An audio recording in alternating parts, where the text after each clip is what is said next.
చేసిన ముందుగా మనం గణపతి పూజతో ప్రారంభించాలి. ఆ గణపతి పూజ కార్యక్రమం తదుపరి చేసిన కార్యక్రమాన్ని పుణ్యహావాచనం అంటారు.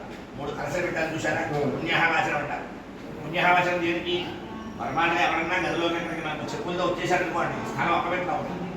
మనం చేసే కార్యక్రమం అంతా శుద్ధి జరగాలి. శుద్ధి జరగాలంటే స్థలం అంతా శుద్ధిగా ఉండాలి. ఈ స్థల శుద్ధి, శరీర శుద్ధి కలగడం కోసము అని చెప్పేసి మనం పుణ్యాహవాచన కార్యక్రమం చేసాం.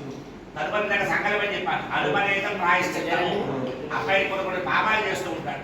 ఆ పాపాలన్నీ తొలగిపోవడం కోసమే అనుపనేత ప్రాయశ్చిత్త కార్యక్రమం చేసి మనం హోమాలు చేసుకున్నాం. తర్వాత ఏమిటంటే జాతకర్మ. అబ్బాయి పుట్టిన వెంటనే ముట్టు పోయకుండా చేసే కార్యక్రమం ఈ జాతకర్మ. అప్పుడు చేయలేకపోయినామో ఇలా కార్యక్రమం చేసుకున్నాం. తదుపరి ఏమిటంటే నామకరణం కార్యక్రమం పూర్తయింది. తదుపరి ఏమిటి? అన్నప్రాసన కార్యక్రమం పూర్తయింది. ఇప్పుడు చౌలము.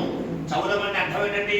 చెవులు పుట్టించుట, శిఖ పెట్టించుట, దాన్ని చౌలము అంటారు. కాబట్టి వచ్చారా ఎవరన్నా?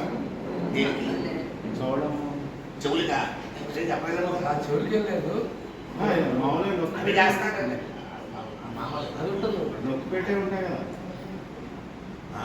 మామూలుగా ఇలా పెట్టుకునే ఉంటాయి. ఏమో మాకేం చెప్పదు బాబాయ్. మరి నేను లేదు